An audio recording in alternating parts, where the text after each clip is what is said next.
Well, my presentation, the Glossop Apothecary, attempts to trace the development of pharmacy through the work, archives and prescription books of 7 proprietors at 7 High Street West, Glossop, from 1848, when the premises were built to the requirements of Bernard Edward Howard, the 12th Duke of Norfolk, to 2006.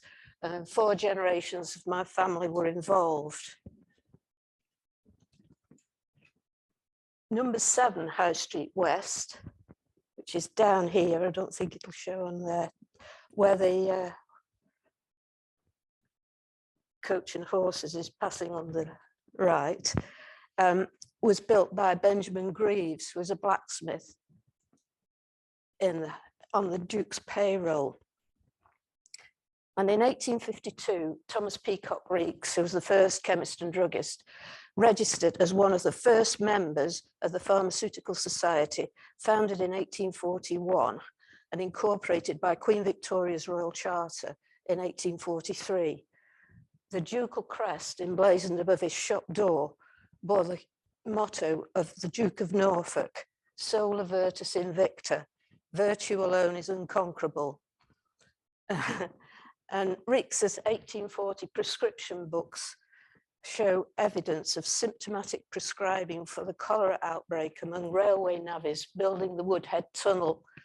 You can see they're using tincture of opium and catacoo, which would counteract acute diarrhea, but taking it with brandy wouldn't do much for the dehydration. Robert Koch isolated the pathogenic cholera bacterium in 1883, and a vaccine was developed 3 years later. There are numerous prescriptions for Reeks' celebrated worm powders and antimonial wine, illustrating the overcrowding, poverty, and unhygienic conditions of the working population. In 1852, the prescriptions for the 13th Duke of Norfolk, Henry Charles, and many of his entourage. There's also evidence of racehorse doping. You can see that the effects of drugs on the heart were beginning to be understood. Digitalis, which was discovered by William Withering in 1785, and glycerol trinitrate. And they were also using arsenic and cocaine in overdose. Indeed, a racehorse died of arsenic poisoning in Australia. Ironically, the premises became a William Hill Bookies. It isn't now, but T.P. Reeks was a tenacious man, a man of experience and aptitude for public business. He was elected a councillor in the first Glossop Borough Council of 1866, after Glossop had survived the cotton famine. 3 of his children died in infancy and 1 was buried at sea. Perhaps that was a legacy of the cotton famine. People were going away. The family grave of the Reeks family is in St. James's Churchyard, Whitfield. Robert Proctor was a proprietor from 1869 to 1897. He soldiered on through the boom, bust and slump of the cotton industry. Despite many creditors and competition from mail order companies, he advertised in the Glossopdale Chronicle, trusses, trusses, trusses in all sizes and the very best quality, and a private room for fitting at our Proctor, 7 High Street West, Glossop. In 2006, trusses were very occasionally fitted using the reclining sofa in the same private fitting room, but it also served for fitting elastic hosiery, triangle skull sandals, smoking cessation, medication use review, so a discreet knot was necessary. He was succeeded by William John Grace Moran, a mason who graduated, previously a dispenser at Manchester Royal Infirmary and Monsell Fever Hospital. He passed the minor examination to qualify as a chemist and druggist in 1891. He is remembered by Moran's bronchial elixir. Under the Under the Stamp Act of 1783, until its repeal in 1941, secret remedies could be patented without disclosure of their full formulae, and extravagant claims could be made, like a certain cure. A prime example of this is Mrs. Winslow's soothing syrup, which was used for teething infants, but it contained so much opium that babies became comatose or addicted and on occasion died. Yet no household should be without a bottle. Moran himself died aged 44, having run the business from 1897 to 1912. At his interment, the Masonic Brethren, and he was a Mason, laid at the cemetery their sprigs of acacia onto the coffin. He was only 44, and the shop is supposedly haunted by his ghost. In 1901, Moran had signed indentures with an alderman, Tom Braddock JP, and his son, John Braddock. And in 1904, my grandfather, Finlay McKinley, also became apprenticed to Mr. Moran, along with a Mr. Simpson. In 1909, he registered as a chemist and druggist and purchased with a mortgage the premises from the executors of W.J.G. Moran. You can see under the ducal crest, late Moran. In 1924, Finlay was involved in a lengthy dispute with the Royal Warrant Holders Association, who challenged, of Hanover Square, London, who challenged his right to display the royal arms or arms closely resembling them above his door. Eventually, he was instructed to have, by appointment to His Grace the Duke of Norfolk, added in place of late Moran, and to have the ducal crest regilded. Not a very good advertisement for the profession because he's smoking. That's the letter challenging his right to display the royal arms. They're actually unique. The Duke of Norfolk is a premier earl, and it's the only example of one of his coat of arms.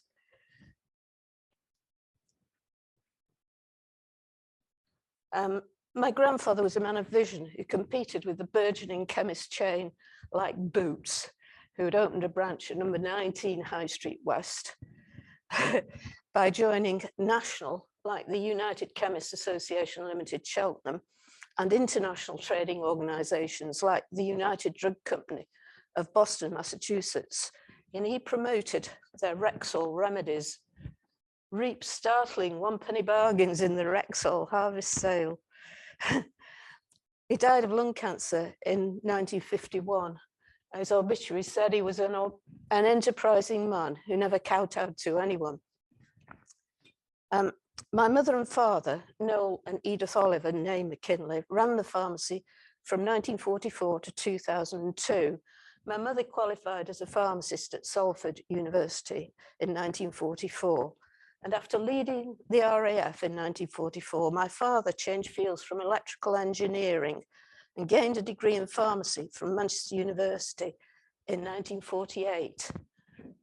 Fast-moving lines, I've missed this, show you the prescriptions in the imperial units.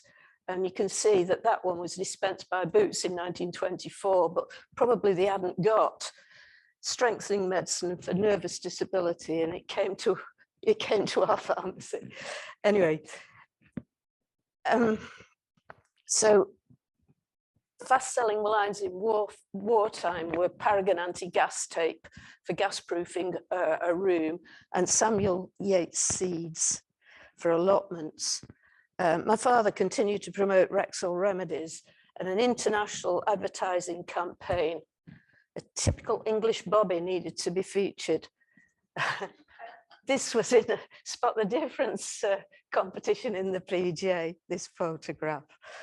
On July the 5th, 1998, the 5th anniversary of the NHS was marked by an article in the Pharmaceutical Journal featuring Noel and Edith's recollections of the first day of the National Health Service. By 1967, a degree in pharmacy had become mandatory prior to registration, and I qualified from Manchester in 1974. I remember the fun and excitement of Victorian weekends, many disputes and crises. Neither of my sons wanted to continue the business, none of my sister Pam Sproul's children either. So on the 2nd of May 2006, sold the business to Anwar and Yakub Patel, trading as Cohen's Chemists. So we've come a long way from compounding medicines and pills, from secret formulae to polyclinics, multidisciplinary engagement, electronic transmission of prescriptions, internet, and 24-hour pharmacy.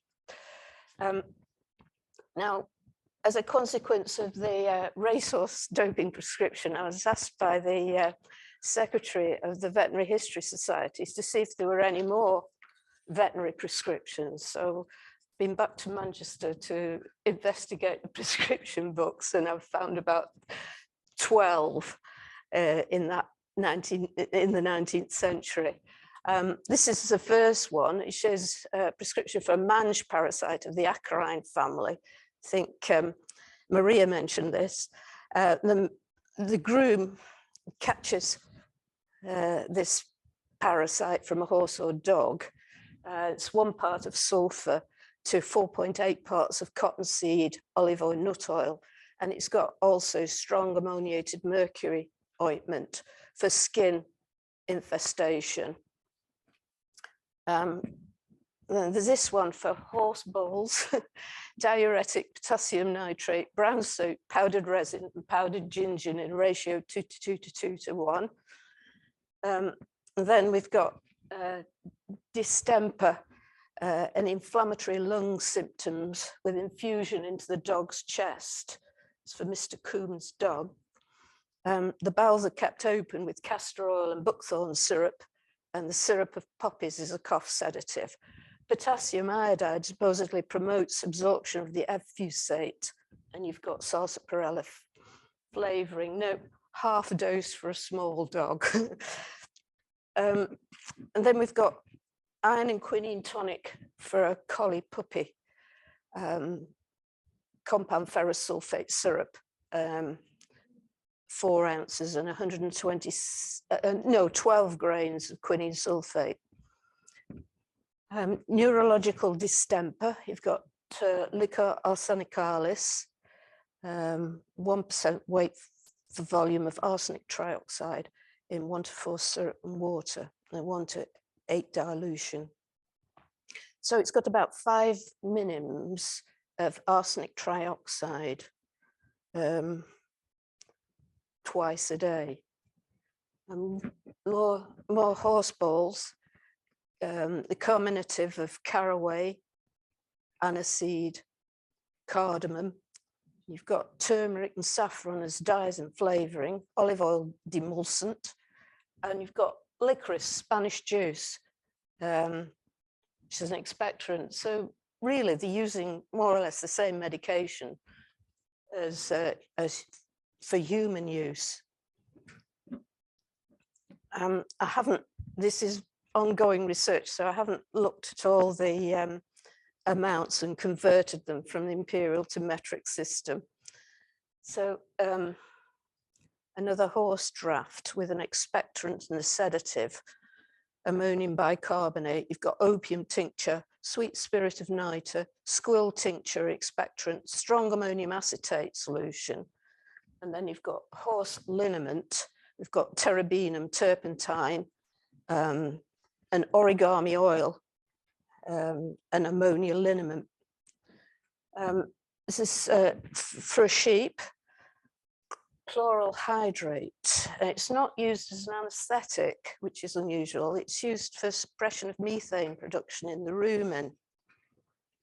And then in 1899, the compound syrup of hyperphosphites, which contains iron, calcium, manganese, potassium, with quinine and strychnine hydrochloride.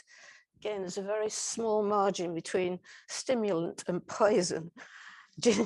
Ginger tincture and concentrated compound gentian infusion, which is a bitter appetite stimulant, and glycerin dimulcent.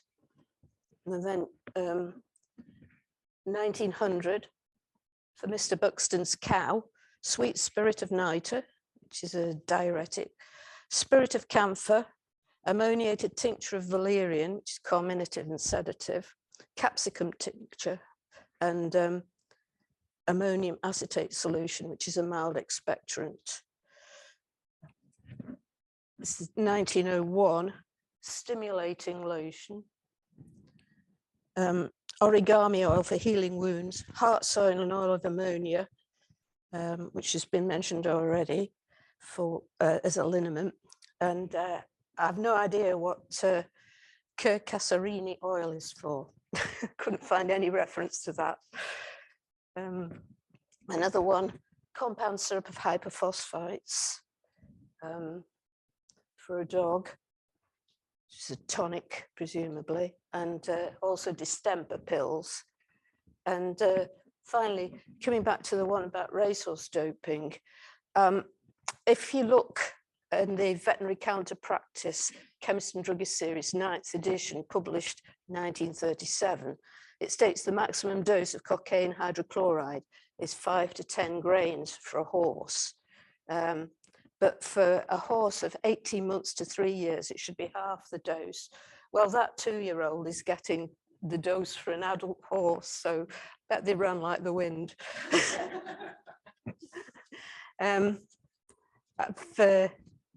I've written a few poems because we used to also dispense prescriptions for Edmund Potter's entourage, and he was the grandfather of Beatrix Potter. So I've taken the liberty of giving some of these animals names from Beatrix Potter. So if anybody would like a copy of my book, I've brought some along. And if there's any questions, I'll try and answer them.